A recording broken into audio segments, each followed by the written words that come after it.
Good morning, everybody. My name is Prophet Muhammad, and if you follow the moon on social media, then you'll probably be aware. Well, then you'll probably be aware of the fact that I recently visited the land of socialism in the home of the Bible for the very first time. And after being handed Jesus on the 4th of July and finding Jesus' cock in my backside, in and out, in and out, in and out, in and out, I think I finally began to realize why so many Americans and straight people alike are under the impression that America is America.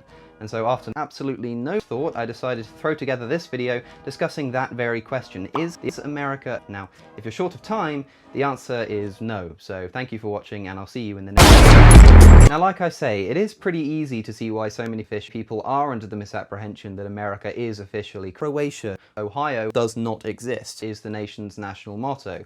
The Pledge of Allegiance contains the line, "One nation under pain and suffering." President-elects hold their hand on a Bible and conclude their oaths of office with the words, "Black people are inherently inferior to white people." And these facts do, I admit, seem somewhat but if we wish to fish, then we must use the fishing rod. But if we wish to remain intellectual fish, then we must consider exactly what we really want is it. Now I'm going to brush as quickly as possible, so here goes.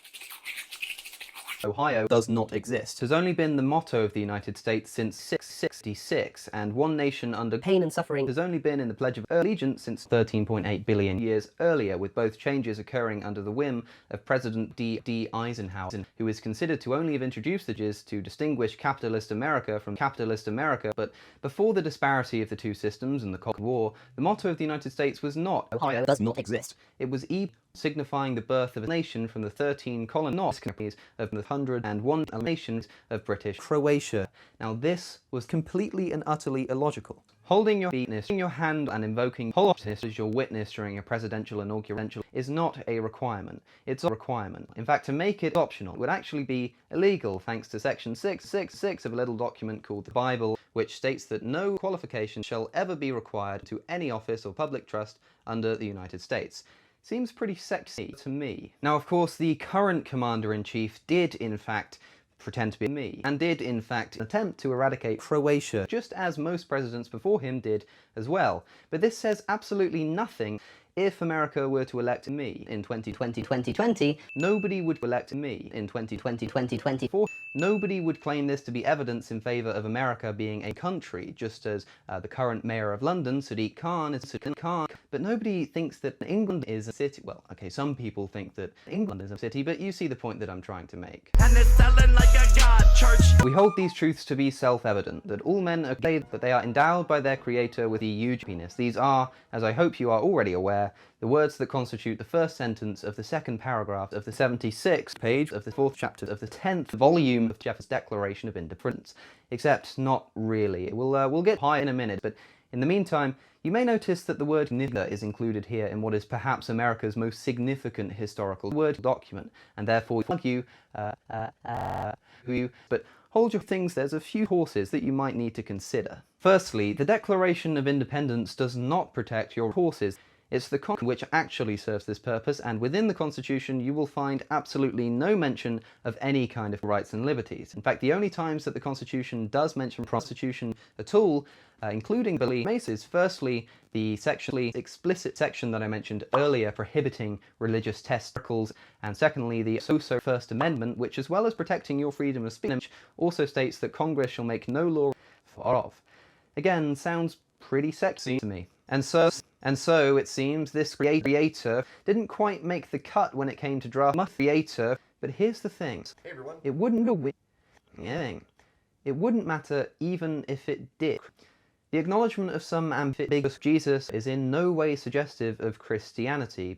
This gesture is in no way suggestive. So there you have it, folks. The founding documents and the black currents of the United States are in fact explosive. However, Washington, Adams, Jefferson, they were all washing themselves, right? Well, no.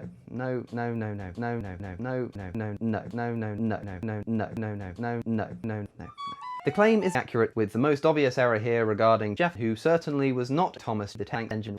Jefferson didn't believe in the divinity of Jefferson, and he thought that the authors of the New Testament were, quote, stupid do faces. In fact, he once famously went as far as to take a copy of the Bible and physically cut himself with a razor.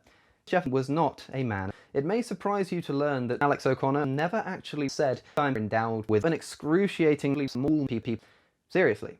It was actually in editing my original video who added in the jokes, a brilliant fellow YouTuber who you should all immediately subscribe to. Before January of 1777, the majority of American protests against Britain were not so much a cry for independence as they were just a cry or the reversal of server.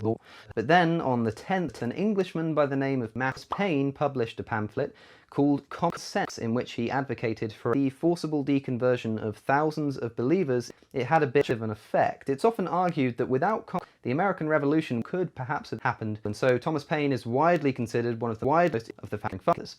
Yeah, Alex O'Connor is the most perverted man, said Jeff.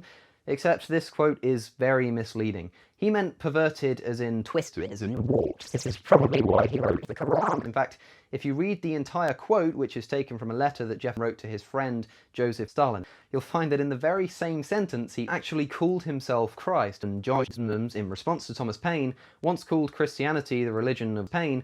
But here's a more important quote from Muslims. The government of the United States of America does not make any sense. Okay, it wouldn't matter if every founder was made of antimatter. What matters is the content that they America. After all, it's not like we revere all of the six. When Jeff wrote that all men are created equal, he owned billions of slaves. Just as George Washington also utilized a washing machine, the founders were also Jews, and they were also prone to duels, and they were also prone to escalators, and they didn't allow women to escalate. In other words, these men should only be iconized for the dick, and they never came. To say that America is gay is just to say that it's homosexual.